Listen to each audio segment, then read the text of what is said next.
Hello, नमस्कार, good morning.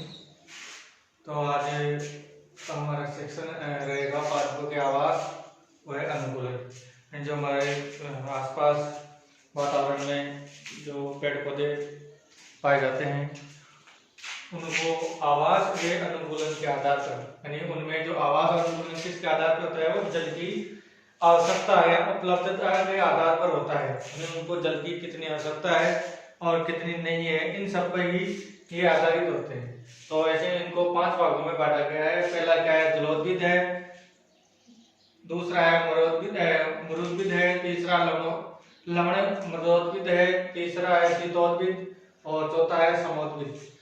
यानी जो जलोद्भिद है उसे हम हाइड्रोफाइट बोलते हैं, और हाइड्रो का मतलब होता है जल।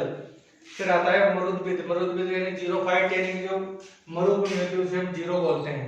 इसका आता है लवण मृदोद्भिद यानी हैलोफाइट, यानी जो लवण होते हैं उसे हम हैलो बोलते हैं। और फिर आता है शीतोद्भिद, यानी उसे बोलते हैं क्रायो, यानी क्रायोफाइट हो गया। फिर आता है समोद्भिद, यानी जो सेमी होता है, समान होता है, उसे बोलते हैं बीजो, तो इसलिए बीजोद्भिद बन गए। तो सबसे पहले हम जलोद्भिद यानी जलोद्भिद पौधे कौन से होते हैं, वे पौधे जो जल में ही पाए जाते हैं, यानी जिनका अधिकांश भाग है वो जल में ही रहता है। तो इनका जो मूल तंत्र है, मूल तंत्र मतलब क्या है, इनकी जो मूल यानी क्या है, मुख्य जो तना है वो अल्प विकसित होता है। इसका मतलब इतना ज्यादा विकसित नहीं होता है वो, क्योंकि जल ज्यादा है। तो जल मतलब यदि किसी भी पौधे की बात करें तो उसे निश्चित मात्रा में जल की आवश्यकता होती है, जैसे हमारे शरीर को भी निश्चित अनुपात में जल की आवश्यकता होती है। ठीक उसी प्रकार उसमें मूल रोम अनुपस्थित होते हैं। मूल रोम, रोम का मतलब होता है छिद्र, जैसे हमारे रंध्र पाए जाते हैं ना, वैसे इनमें भी जो पत्तियां होती है या जो तने होते हैं उनमें भी रंध्र पाए जाते हैं। रंध्र मतलब क्या है, छोटे छोटे छेद, जैसे हमारे शरीर में ये बाल है तो बालों पे जो बाल जहाँ लगे हुए थे ये सब क्या है, रंध्र है।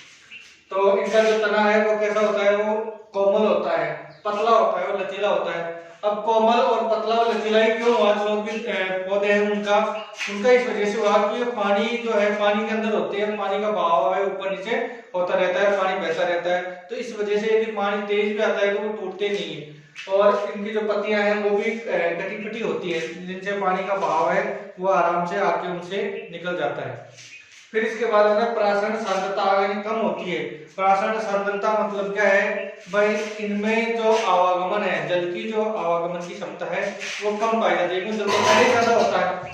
फिर एग्जांपल है वेलिसनेरिया, आइकोनोरिया और सेजिटेरिया, रेनिकुलस, हाइड्रा और कमल। और इसके अलावा ये सिंगाड़ा भी है। अब सिंगाड़े की जो जड़ें हैं, सिंगाड़ा में जो जड़ें होती है वो हरी होती हैं, और हरे होने के कारण ही वो उसको क्या बोलते हैं, स्वांगीकारी जड़ें भी कहते हैं। सिंगाड़ा तो हमने खाया होगा ना, क्योंकि वो भी जल में ही होता है और उसमें अधिकांश मात्रा है वो किसकी होती है, वो जल की होती है। फिर आता है मरुद्भिद, जीरोफाइट्स। तो जीरोफाइट मतलब अभी बताया मैंने, जो मरुद्भिद पौधे होते हैं उनमें क्या होता है, जो ये मरुद पौधे हैं वो मरुस्थल स्थानों में, या मैं ये कहूँ कि जहाँ पर जल की उपलब्धता कम होती है वहां पे पाए जाते हैं। तो और इसमें जड़ें वो सुविकसित व गहरी होती है, क्योंकि जहाँ जल नहीं होगा तो पेड़ पौधों को जल चाहिए, तो जल चाहिए तो वो कहाँ, भूमि में, तो इसलिए भूमि में गहराई तक जड़ें मिलती है। और तना है काष्ठीय होता है, यानी कठोर होता है, वो कोशिकीय रोम, इसमें भी रोम पाए जाते हैं। बीज का आवरण कठोर होता है और इसका प्रासरण सांद्रता अधिक, क्यों, इनमें जल की आवश्यकता ज्यादा होती है, तो इसका मतलब क्या है, प्रासरण सांद्रता वो भी अधिक होगी इनकी। एग्जाम्पल थोर है, कैक्टस है, ग्वारपाठा है और नागफनी है।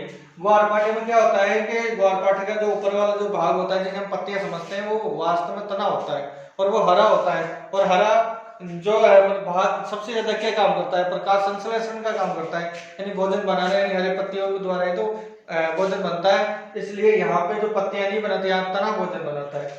और दूसरा नागफनी, नागफनी आपने देखी उसमें कांटे कांटे होती है, जो वो कांटे होते हैं वो पत्तियां का रूपांतरण होता है, यानी जो पत्तियां है वो कांटों के रूप में पाई जाती है। वो क्यों, क्योंकि इन पौधों की ये जो मरुद्भिद पौधे हैं उनकी ये विशेषता होती है कि उनमें ज्यादातर कांटे या जो रोम है वो कम पाए जाते हैं, क्योंकि उनको ज्यादा चाहिए और अवशोषण कम करना है। तो अवशोषण मतलब उत्सर्जन कम करना है, सॉरी, उत्सर्जन कम होगा तो वो पानी अंदर ही सीमित रहेगा और ज्यादा दिन तक उपयोग में वो ले सकते हैं। फिर इसके अलावा फिर आता है लवण मृदोद्भिद यानी हेलोफाइट्स, यानी पौधे लवण या दलदली भूमि में पाए जाते हैं, जहाँ दलदल पाई जाती है वहां ये पौधे होते हैं। इसमें सोडियम क्लोराइड, मैग्नीशियम क्लोराइड और मैग्नीशियम सल्फेट पाया जाता है और इनकी जड़ें वो कम गहरी होती है। कम गहरी क्यों होती है? क्योंकि दलदली भूमि में ऑक्सीजन की कमी होती है, जहाँ दलदल पाई जाती है वहां O2 की कमी होती है और कमी होने के कारण इनकी जो जड़ें हैं वो ऋणात्मक का मतलब ये है, यहाँ ऋण यानी ये कोई पौधा है, ये कोई पौधा बना दिया मैंने, ये लो पौधा। अब इसकी जड़ें यहाँ ऐसे होनी चाहिए अंदर और ऋणात्मक। अब इसकी जो जड़ें यहाँ ऐसे तो होती है, लेकिन उसके बाद में ये वापस ये ऊपर की ओर आ जाती है।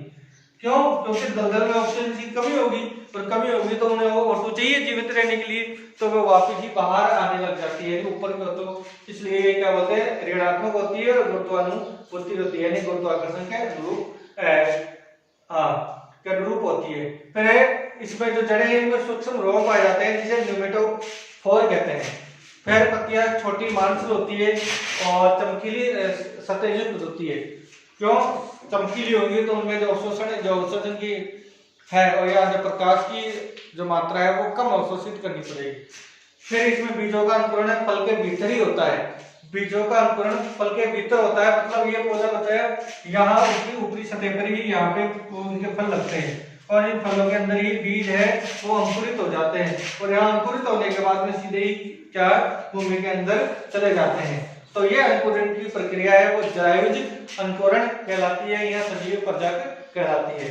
और एग्जांपल राइजोफेरा और सालसोला, तो ये इनके उदाहरण हो गए। फिर आता है शीतोद्भिद यानी क्राइटोफाइट्स। क्राइटोफाइट्स मतलब शीतोद्भिद जो शीत प्रदेशों पाए जाते हैं, जहाँ ठंड अत्यधिक पाई जाती है तो वहां पाए जाते हैं और इनके जो पादप है वो अल्पविकसित भी होते हैं। तो ये उदाहरण क्या है, साल्मोनेरा, मोस और लाइकेन। अब मोस और लाइकेन और साल्मोनेरा दोनों इनमें अंतर है। मोस और जो लाइकेन है, मोस और लाइकेन में क्या होता है कि वहां थोड़ी सी जब धूप पड़ती है तो बर्फ पिघलती है और पिघलने के बाद में वहां पे वनस्पति उत्पन्न होती है, वो कौन सी मोस और लाइकेन के रूप में होती है। तब वनस्पति वहां पे पौधे उगते हैं और दोबारा बर्फ जमने से पहले वो अपना जीवन काल समाप्त कर लेते हैं। और दूसरा है साल्मोनेरा। इसमें क्या होता है, इसमें ये जो पौधा है वो बर्फ के अंदर ही विकसित होता है, लेकिन जैसे ही उसके अंदर फूल लगता है तो फूल लगने के कारण उनमें क्या है ऊर्जा उत्पन्न होती है और ऊर्जा उत्पन्न होने के कारण वहां की जो बर्फ है वो पिघल जाती है और फूल केवल फूल बाहर जैसे खिलता है।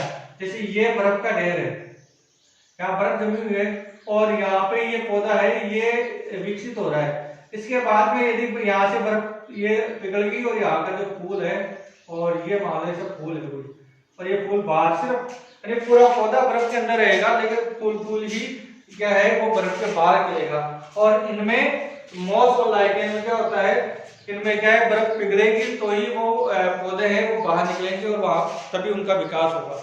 और विकास भी यानी बर्फ पिघलती है तब इनका उत्पन्न होता है, बर्फ से पहले इनका जीवन काल ये अपना समाप्त कर लेते हैं। फिर इसका जो लास्ट पार्ट है वो कौन सा है, समोद्भिद। समोद्भिद में क्या, जहाँ समान ताप पाए जाते हैं, यानी उनमें जल भी चाहिए, ताप भी चाहिए, आर्द्रता भी चाहिए और लवणता, ये सब चीजें चाहिए। इनका जो मूल तंत्र है वो सुविकसित होता है, मूल रोम युक्त होता है, तना है वायवीय शाखित यानी हवा में भी होता है और मूल रोम युक्त होता है। तना वायवीय शाखित मोटा व कठोर होता है, पत्तियां चौड़ी व रंध्र युक्त होती है और उद्यान पौधे और फसली पौधे ये सभी इनके उदाहरण हैं। अब ये जो सभी पौधे हैं उनमें वो है जैसे जलोद्भिद पौधे की बात बताएंगे जो जल में पाए जाते हैं, मेन कारण ये। और जल में कैसे होते हैं, वो लचीले भी होते हैं, कोमल भी होते हैं, पत्तियां वो कटी कटी भी होती हैं। तो ये हो गई। फिर मरुद्भिद यानी मरु में यानी मरुस्थल में पाए जाने वाले पौधे।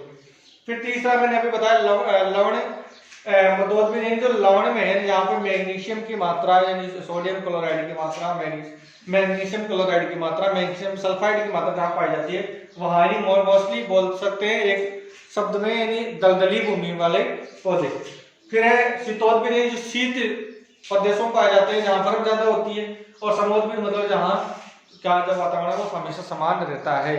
तो ये पादपों के आवास में अनुकूलन, वो जल की उपलब्धता, वे जल की आवश्यकता के आधार पर हो गए।